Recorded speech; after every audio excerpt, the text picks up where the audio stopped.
pessoal, eu sou a enfermeira Marina Tomé, esse é o canal Tete a Tete com a Saúde e hoje nós temos a entrevista com a nossa ginecologista Priscila Martins.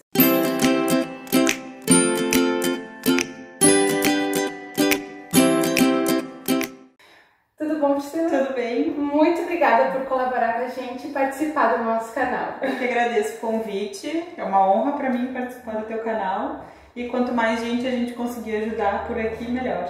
Obrigada. Priscila, vamos direto ao foco, assim, objetivo. Muitas perguntas têm surgido, principalmente sobre anticoncepcionais. Pessoal, a gente vai ter um papo rápido com ela, mas se ficar alguma dúvida, pergunta, pode entrar em contato, pode comentar. A gente entra em contato com a Priscila e responde as dúvidas, tá? Priscila, vou começar a tomar anticoncepcional. Como que eu faço essa escolha? Qual é que é a ideia principal? Tipo, procuro um ginecologista, procuro uma farmácia? Como que eu escolho o anticoncepcional? Isso, a primeira coisa então é a consulta com o ginecologista. De preferência alguém que já seja de confiança, alguém que tenha indicação, né? Porque os anticoncepcionais, a grande parte deles, não só os anticoncepcionais, todos os contraceptivos, tem vários tipos de contraceptivos além dos anticoncepcionais orais, né? Que são os mais conhecidos. A parte contracepção é praticamente a mesma para todos eles, entre 96% e 99%.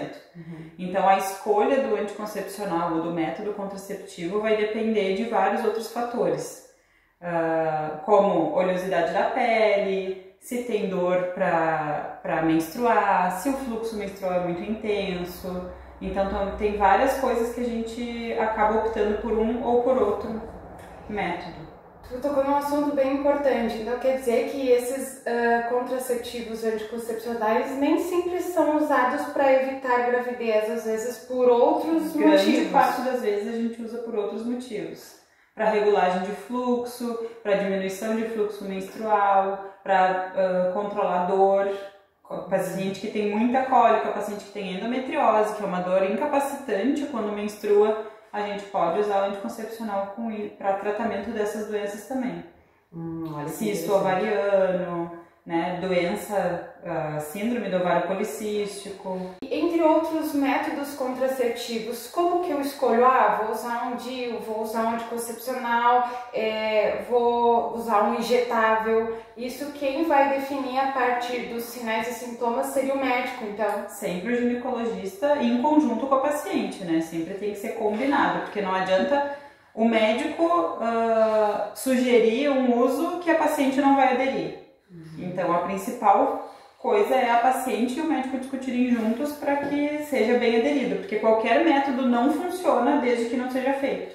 Outra pergunta interessante que muito acontece, eu faço uso de um tipo de anticoncepcional por muito tempo, eu preciso a cada ano dar uma pausa, uma coisa nesse sentido para desintoxicar do anticoncepcional? Não, na verdade não. O anticoncepcional hormonal, ele é um hormônio que a gente fica repondo, né, diariamente no organismo, mas é um hormônio que a gente produz. Ele é produzido em laboratório, mas ele não é nada sintético ao ponto de nos prejudicar. Então não existe essa desintoxicação, que seria, na verdade, pela meia-vida do anticoncepcional um dia, né? Visto que se tu toma um anticoncepcional e esquece um dia, tu corre o risco de gestar. Então, não existe um período grande de desintoxicação do anticoncepcional, né? E pausa para menstruação também não se faz necessário, né? Isso é uma pergunta bem frequente no consultório, que as pacientes, eu tenho que menstruar, para onde que vai o sangue que eu não menstruo? Esse sangue ele não é formado, na verdade. Quando a gente repõe hormônio diariamente, a gente mantém o endométrio, que é a parte de dentro do útero, sempre bem fininha, bem atrófica. Então não cria esse endométrio grosso e cheio de sangue para que a gente tenha que perder ele com a menstruação. E isso justificaria então a borrinha de café em vez da menstruação? Exatamente. Sobre a questão de endometriose, quais seriam assim as principais? As pessoas têm, as mulheres têm muita dificuldade de entender uma cólica normal de ali seria uma questão de risco. Isso seria o caso de solicitação de exames por parte do ginecologista em consultante. A investigação da endometriose sim depende de exames, mas os sinais a própria mulher já pode se dar conta, porque a cólica menstrual é uma cólica que demora o período menstrual, que não é incapacitante e não é progressiva. A endometriose ela é uma cólica progressiva.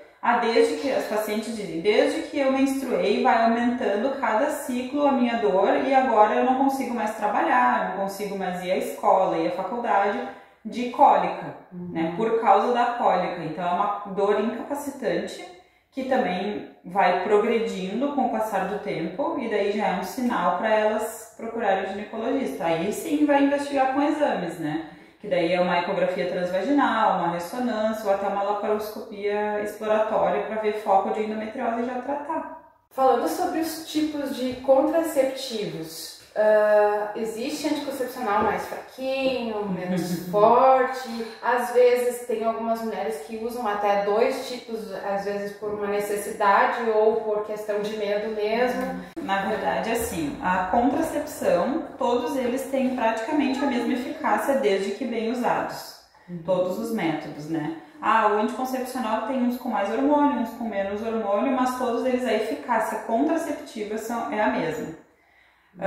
Tipos de contracepção, tem os anticoncepcionais hormonais via oral, que é a pílula que todo mundo está acostumado. Dentre eles tem os combinados, que tem progesterona e estrógeno, que são os mais comuns, e tem o sódio progesterona, que é os que a gente usa para pacientes em climatério, ou que estão aumentando, porque o estrogênio acaba secando mais o leite do que a progesterona.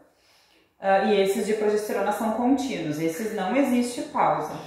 Os de estrógeno e progesterona a gente pode pausar ou não, né? Mas se os de progesterona forem pausados, eles perdem a eficácia, daí é mau uso do método. Existem os não hormonais, que são o DIU de cobre, por exemplo, que dura 10 anos, mas que ele não interfere em nada no teu ciclo menstrual, né? Porque vai depender do teu ovário, ele não tem nada de hormônio. A esterilização, que é a ligadura, né? A laqueadura tubária, que daí isso vem ao que tu estava falando antes sobre o fluxo menstrual, né? Que as pacientes dizem, depois que eu fiz ligadura, o meu fluxo aumentou muito. Na verdade, o teu fluxo é esse, né? A ligadura não vai interferir no teu fluxo como um anticoncepcional hormonal, né? O DIU de cobre é a mesma coisa. Existe o DIU Mirena, que é o que tem hormônio, né? E o DIU de cobre e o de prata. O de cobre e o de prata não interferem em nada no teu fluxo menstrual, né? Vai depender do teu ovário. Se vai menstruar, se não ia menstruar, não ia menstruar. Né? O Mirena não, o Mirena ele tem um hormônio que é bem pouco hormônio, né? Assim, circulante, mas que ele funciona muito bem na cavidade uterina. Então o Mirena não incha, não fica mais o Mirena não engorda. Isso também é uma coisa que todo mundo se preocupa, né? Eu vou usar o anticoncepcional, vai engordar. Todo e qualquer método anticoncepcional hormonal, injetável, a injeção trimestral, a mensal, a pílula, todos eles tendem a aumentar por edema, por inchaço, por retenção hídrica, 1 a 2 quilos no primeiro ano de uso. E isso não é progressivo. Se eu usar 10 anos vai ser 20 quilos. Não, o primeiro ano de uso é o que tem risco para tudo. O risco da trombose, o risco de qualquer doença, né, trombovascular, o risco de aumentar o peso, mas isso é o primeiro ano de uso. Se eu usar por 10 anos, daí foi do primeiro ano já o que era para ter inchado, né, no caso. Algumas mulheres relatam que tomam esse trimestral injetável e que pararam de tomar e ali demoraram para vir a menstruação e aí tem aquela preocupação sobre gestação. Mais ou menos assim, quem tomou uns 2 a 3 doses de 3 em 3 meses, então isso gerou ali entre 6 a 9 meses. Mais ou menos quanto tempo vai demorar para voltar no ciclo? Pode durar até 1 ano, 1 ano e meio para voltar ao ciclo. Isso porque ele é só de progesterona, ele simula uma menopausa, porque eles tiram, né, tu não tem o estrógeno todos os dias. E aí então ele deixa tão atrófico, né, o ovário, o endométrio, que custa mais até tu conseguir voltar a ciclar normalmente, né. O nosso organismo, ele sempre vai tentar a lei do menor esforço. Então, eu tendo hormônio, o ovário vai mandar uma mensagem para o cérebro, eu tenho hormônio, não precisa produzir, o cérebro vai mandar uma mensagem para o ovário, então relaxa que não precisa produzir o hormônio. E assim vai diariamente, até o ponto de que ele vai ficar atrófico, né? Ele vai ficar parado até se dar conta de novo de que faltou o hormônio, e aí ele vai ter que mandar uma mensagem para o cérebro, ó, agora parece que está faltando hormônio. E o cérebro vai mandar, então, produza hormônio.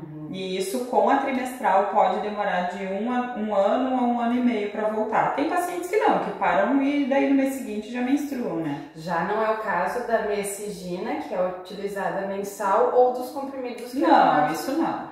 Então tá. Isso não. Esses outros anticoncepcionais todos parou, menstruou e vai ciclar conforme o ovário normalmente. Estão amamentando, pode tomar anticoncepcional, vai interferir na lactação, não vai passar para o bebê, é aquelas mais perguntas. Sim. Não, na verdade, o anticoncepcional indicado para amamentação hormonal é o só de progesterona, né? Então, o comprimido é o de desogestrel, que é o Nactalio, Cerazete, tem vários nomes comerciais, que ele é contínuo, a gente começa a tomar 4 semanas depois do parto e emenda uma cartela na outra, mas ele é um anticoncepcional adequado também para quem não é gestante, para quem não é lactante, para quem não deseja gestar. Existe ainda uma lenda de que, se eu não amamentar, eu vou engravidar porque esse anticoncepcional não funciona, e é mentira. Tá? Esse anticoncepcional existia antigamente, um anticoncepcional que era, desde que tu amamentasse, ele funcionaria. Mas esse não, esse é um anticoncepcional muito bom, e ele funciona mesmo para quem não é lactante, né? Como contracepção mesmo, não tem nenhum problema. Então, assim, o Vioral, esse contínuo só de progesterona, a injeção trimestral, que é só progesterona também, pode ser usada e não interfere na lactação. O Dilmirena também não interfere na lactação, porque ele também é um contraceptivo só de progesterona. Além da parte mecânica de DIU, ele também funciona, o hormônio dele é só progesterona. O DIU de cobre, né, que não tem hormônio nenhum, o de prata também não, que não tem hormônio nenhum. O preservativo e a laqueadura, né, que são indicados para não ter essa perda na lactação. Falou uma coisa bem interessante, o preservativo. Nós estamos terminando aqui o outubro rosa, iniciando o novembro azul, e temos o dezembro vermelho, que é destinado para as doenças sexualmente não transmissíveis, e agora ela falou do preservativo. Escuto muito das mulheres dizer, não, eu me impeço de engravidar com o uso de preservativo, e tenho que orientar bastante sobre aquela questão de uso do preservativo só no momento realmente do gozo, enfim, que a gente sabe que isso não combate nem a gravidez e nem as doenças sexualmente transmissíveis, né? Isso a gente realmente sempre tem que frisar. E a tabelinha, o que tu me fala da tabelinha? Ela funciona realmente? A mulher pode se basear na tabelinha? Na verdade, não. Porque, assim, é muito complexo a parte da ovulação da mulher, né? A gente tem na tabelinha, em média, a metade do ciclo é quando a mulher vai ovular. Mais ou menos 2 dias antes, 2 dias depois da metade do ciclo. Só que o ciclo menstrual é muito variável, né? Um ciclo menstrual normal, ele pode variar de 28 a 35 dias. Então, quando é que vai ser a metade? A gente não tem como saber, né? A não ser que a pessoa fosse muito, muito regulada, né? Daí conseguiria, assim, acompanhar por muito tempo o ciclo dela para conseguir ter essa margem, mas igual não é seguro, né? E aquela questão que emoções alteram a situação da descida da menstruação? Alteram. Então tá aí mais uma situação. Sim, que também tudo que acontece na vida da mulher altera o ciclo menstrual. Desde tomar uma medicação, né? Às vezes, eu tava tomando um remédio para emagrecer e aí agora minha menstruação, sim, altera o estresse, altera a menstruação, porque é uma questão hormonal, né? Algumas medicações, então, interferem sobre a questão de função do anticoncepcional? Sim. Cortam o efeito anticoncepcional? Que na verdade não é que cortam o efeito. Algumas medicações competem com o anticoncepcional, porque elas têm o metabolismo igual ao do anticoncepcional, que é a via hepática. Então, o que que a gente faz? Por isso que tem que ser sempre consultado um ginecologista, tem que ser sempre discutido bem isso em consulta, né? E não assim, eu tô tomando porque a minha amiga disse que toma e funciona, enfim. Tuberculostáticos são sabidamente competem com o anticoncepcional oral, né? Porque resumindo em palavras mais fáceis, pacientes que fazem tratamento de tuberculose. Antirretrovirais, tratamento do HIV.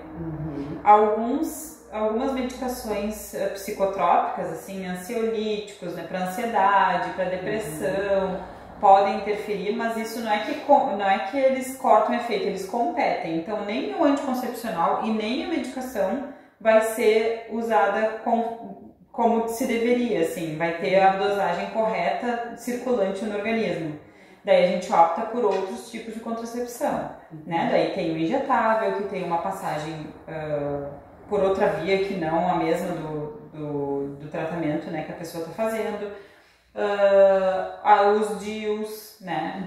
Mas sempre associado, isso que tu tinha falado antes das doenças sexualmente transmissíveis, né? Isso a gente discute muito em consulta e fala incansavelmente, porque contraceptivos, eles só têm a função de não deixar engravidar. Inclusive o câncer de colo de útero, que é uma doença causada por uma doença sexualmente transmissível, que é o vírus do HPV, também não é prevenido pelo anticoncepcional. O anticoncepcional, ele só tem a função de prevenir a gestação, né? Então, a única coisa que previne doença sexualmente transmissível é o preservativo, tanto o feminino quanto o masculino.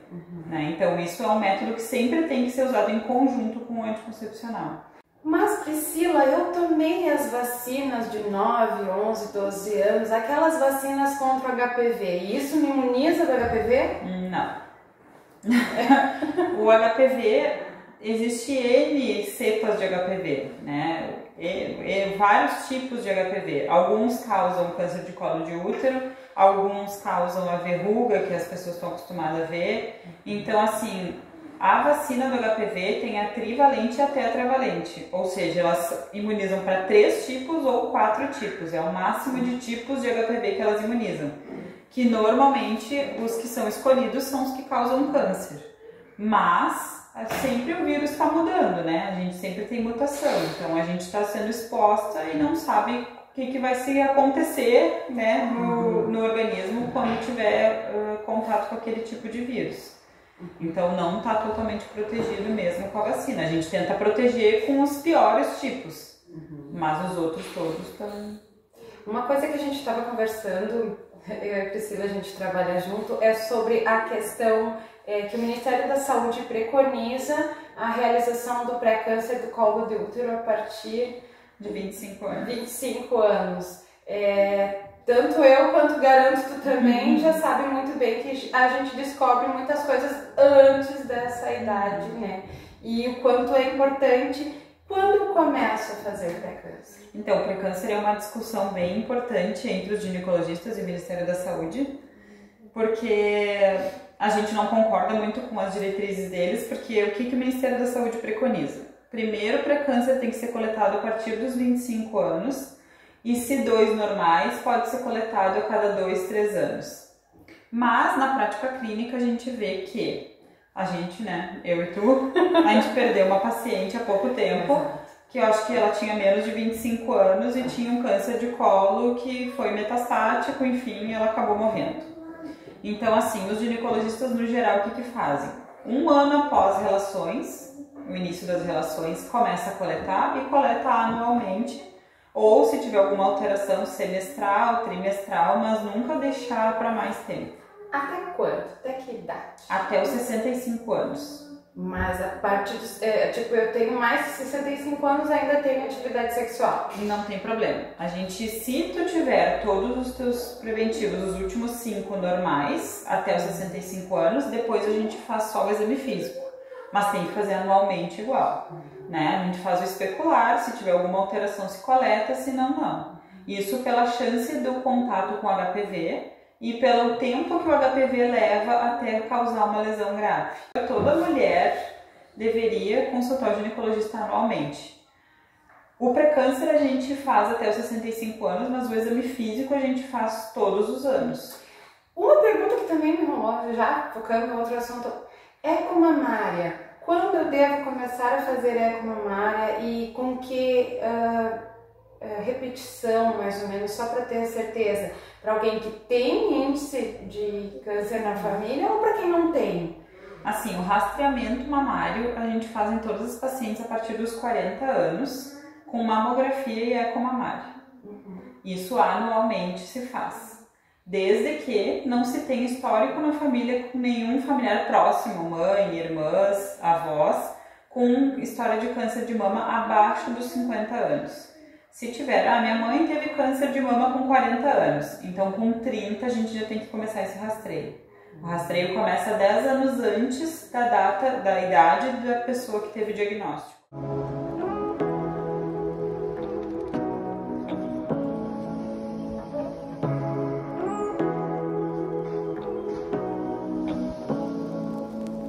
Say what you wanna say to me now.